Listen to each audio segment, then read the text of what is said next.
Olá, meu amigo, minha amiga, sejam bem-vindos a mais um Portal do José. E eu tenho certeza absoluta que você que acompanha os fatos políticos do nosso país, você está acompanhando a nossa realidade, que você tem muita dificuldade para explicar para as pessoas que não estão acompanhando o que é que está acontecendo no Brasil. E se a gente for considerar as falas do presidente da República, aí que a gente fica com mais dificuldades, porque a gente fica diante de uma bifurcação.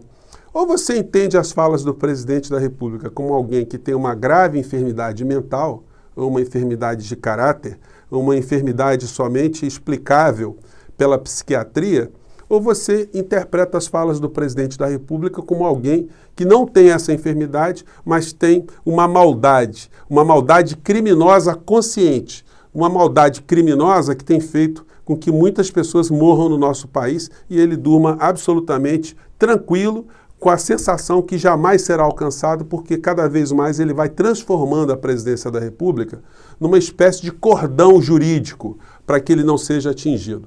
Bem, nós vamos falar desses temas aqui, das últimas notícias, das últimas aberrações, e se você está chegando agora, não pense que eu estou exagerando não. Conheça os nossos outros vídeos, se inscreva aqui conosco, compartilhe os nossos vídeos se você achar bacana, dê joinha para a gente chegar a mais pessoas como você e mande seus comentários para cá, porque são sempre lidos e são sempre considerados. Gente, o que é o presidente brasileiro? É uma pessoa com problemas mentais ou é um criminoso? Não tem como a gente classificar de outra forma.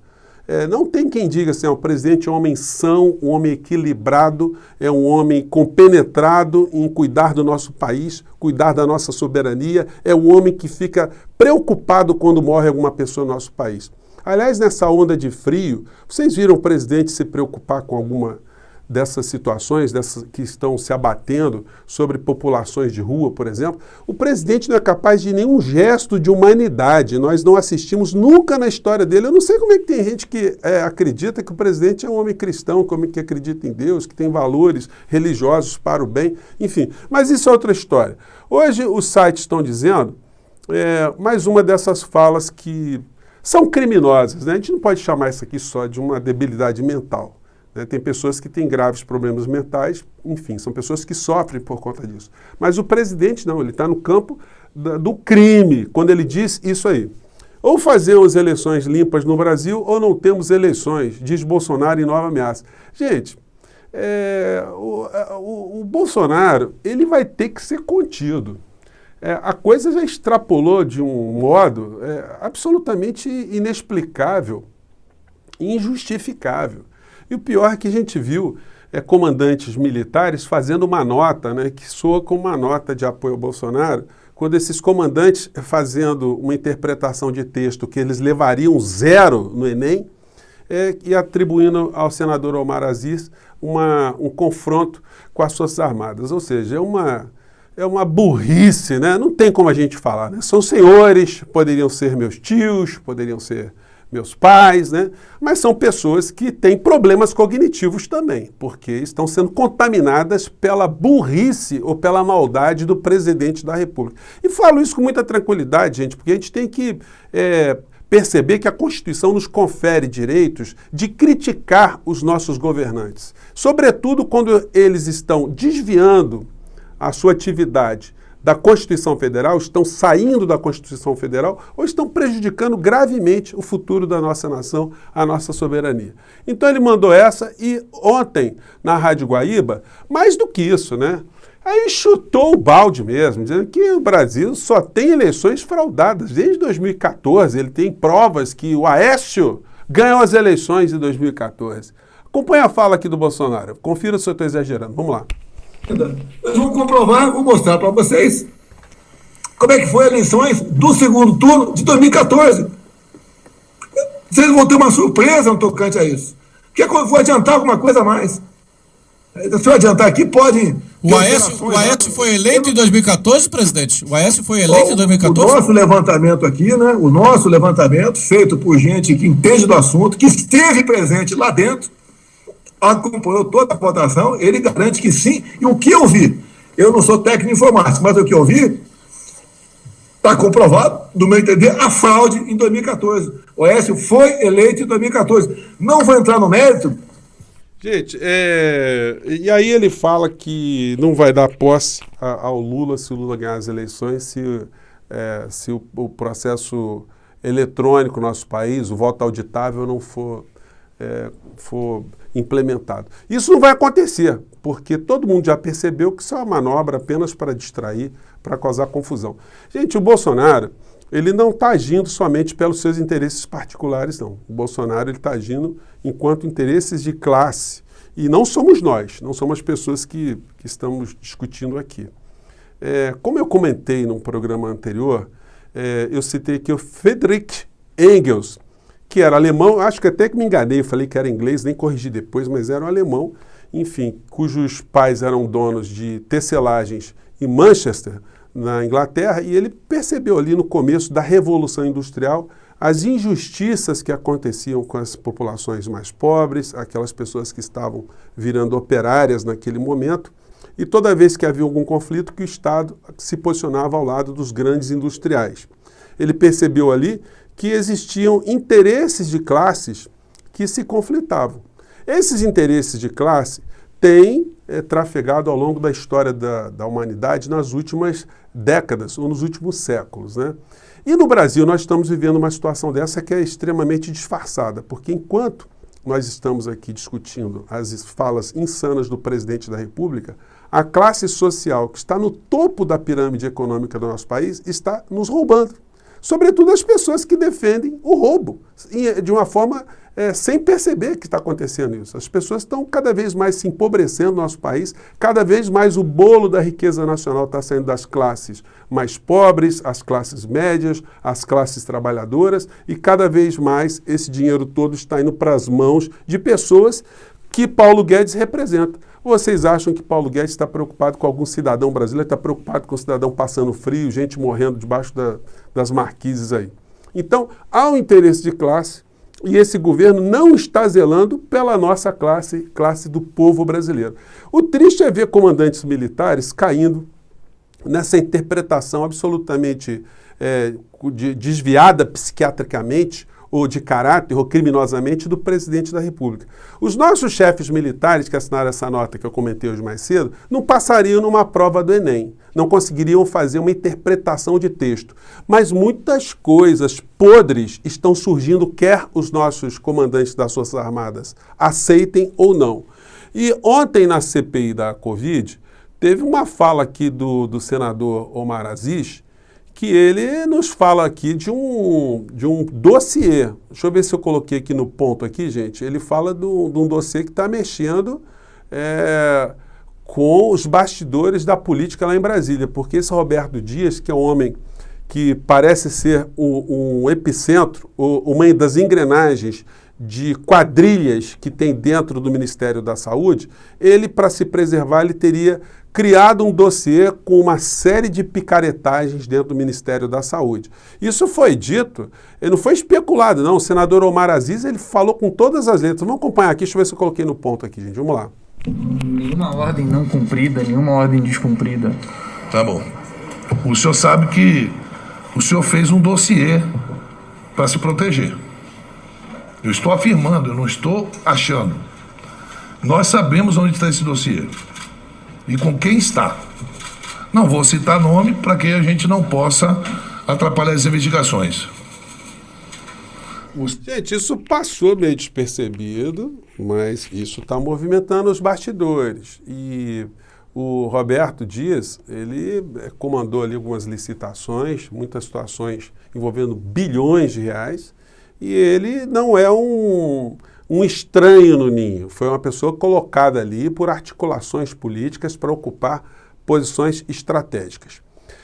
Hoje, na CPI da Covid, o senador Omar Aziz, ele tentou dar um troco. Ele deu um troco aqui ao presidente da República, essas falas insanas, criminosas e irresponsáveis. E teve até um momento assim que eu achei até descontraído, do senador Randolph, reforçando algumas das falas do presidente da República, do senador Omar Aziz, dirigido ao presidente da República, essas falas irresponsáveis. Vamos acompanhar aqui esse trecho, vamos lá. Eu não quis fazer. Eu nunca lhe chamei de genocida. Eu nunca lhe acusei de ser ladrão. Chamou de quê, presidente? Genocida. Não, ele De disse... que mesmo, presidente? Hã? Chamou de genocida. Não, eu nunca o chamei de genocida. Sim. Eu nunca o chamei de ladrão. Eu nunca disse que o senhor fazia rachadinha no seu gabinete. Fazia o quê, presidente? Rachadinha. Rachadinha. Eu nunca acusei Rachadinha. o presidente da República de rachadinha. Rachadinha é aquela prática de dividir salário dos assessores, né, presidente? E o senhor vai para o cercadinho aonde deve ficar pessoas que não têm conteúdo para debater a crise nacional, superficialmente jogando ao léu palavras que assacam contra todo mundo.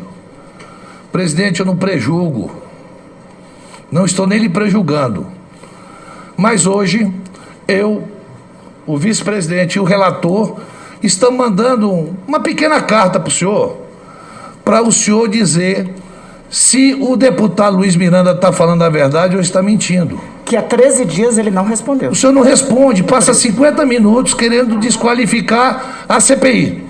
Mas é só uma resposta, presidente. Só uma que o Brasil quer ouvir de Vossa Excelência.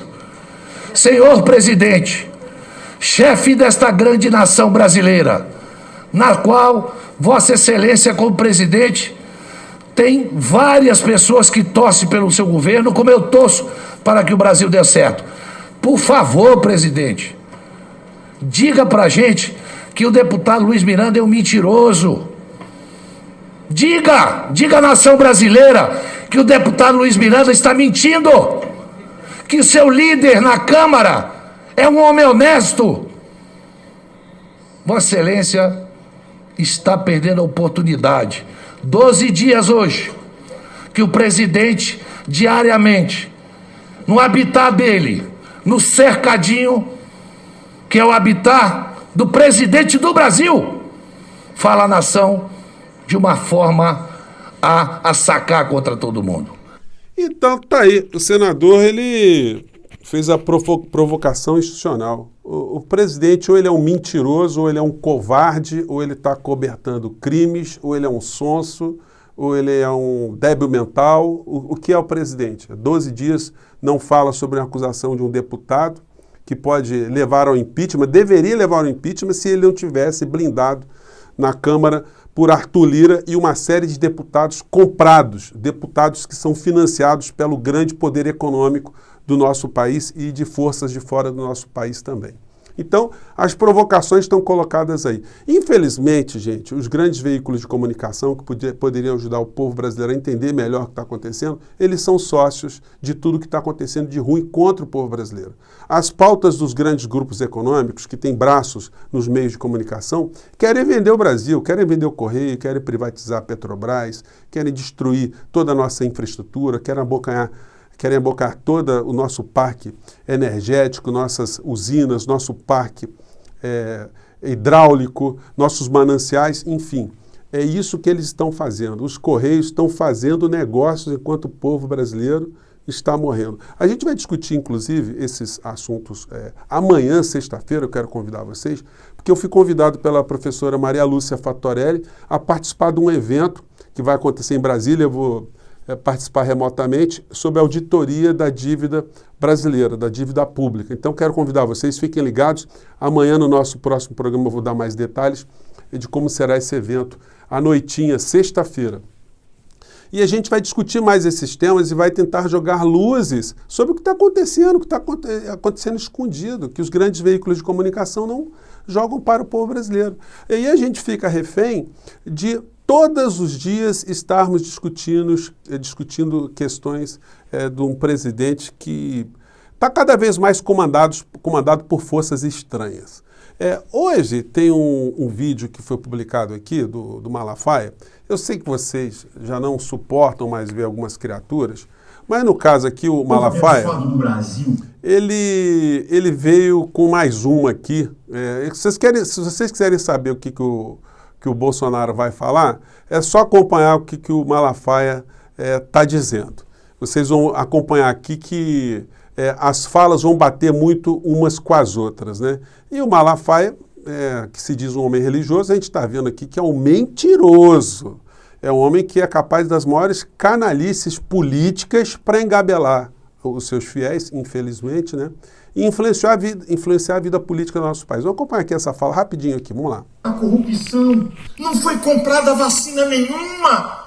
E ver Aziz fazer uma acusação leviana às Forças Armadas. Quem é você, Aziz? Vai lavar tua boca, tu é protetor de bandido, ladrão e corrupto. Bom, então tá aí a fala do Malafaia falando de criminosos, né? Eu peguei aqui rapidamente, só para a gente fechar o nosso papo, eu fiz aqui um pequeno álbum de amizades, álbum de família do Malafaia, para vocês verem como é que ele trafega, como é que ele está sendo um bom tutor político do Bolsonaro, né, do presidente. Aqui é ele com duas pessoas que passaram muito tempo presas, uma está presa ainda, o pastor Everaldo, preso por corrupção, e o Eduardo Cunha, a gente precisa nem explicar muito aqui, né? Aqui ele com o Michel Temer, que também foi preso, vê como é que ele vai mudando politicamente, como é que ele vai aderindo para todos os lados, né? Aqui ele com o ex-governador do Rio de Janeiro, Pezão, que ficou preso, condenado também.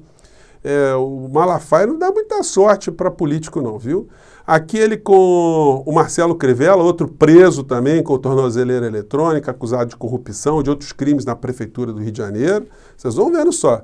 Aqui ele com o Eduardo Paes, para vocês verem que ele não escolhe lado, ele vai onde está o poder, ele está se conectando. Até o Lindbergh Farias, do PT, senador, ex-senador da República, também estava ali, o Malafaia com ele ali fazendo orações. Aquele com Alckmin, abraçando o Alckmin, e também no evento que estava o Dória ali, onde ele estava namorando para dar apoio ao Dória. Vocês vão vendo só. Aqui ele com o Bolsonaro, está cortando um pouco a cabeça dessa foto aqui, num evento desses aí, no mesmo evento que ele estava ali com o Eduardo Cunha, com o pastor Everaldo. E a gente vai ver nesse álbum de família que não tem fim. Aqui em 2006, o Malafaia de terno amarelinho, apoiando a reeleição do ex-presidente Lula. Vão vendo como é que a figura vai se transmutando, né? Bom, acho que para álbum de família de hoje já está bacana, né? Então, essa figura com esse passado que é uma espécie de articulador do discurso do presidente da República. E no final da história, é um presidente da República que está defendendo interesses de classe, mas não a classe até que ele pertence, mas uma classe que está no topo da pirâmide econômica do nosso país e que faz negócios e que vende a nossa pátria, que retira direitos sociais e ainda consegue ser aplaudido por uma série de pessoas que estão sofrendo, estão sendo roubadas, mas elas ficam felizes porque elas acreditam que o mito vai trazer um mundo melhor para elas no futuro, coisas que não têm a menor possibilidade de acontecerem com esse tipo de política que é implementada no nosso país. Gente, eu vou ficando por aqui mais uma vez. Muito obrigado e até o próximo encontro.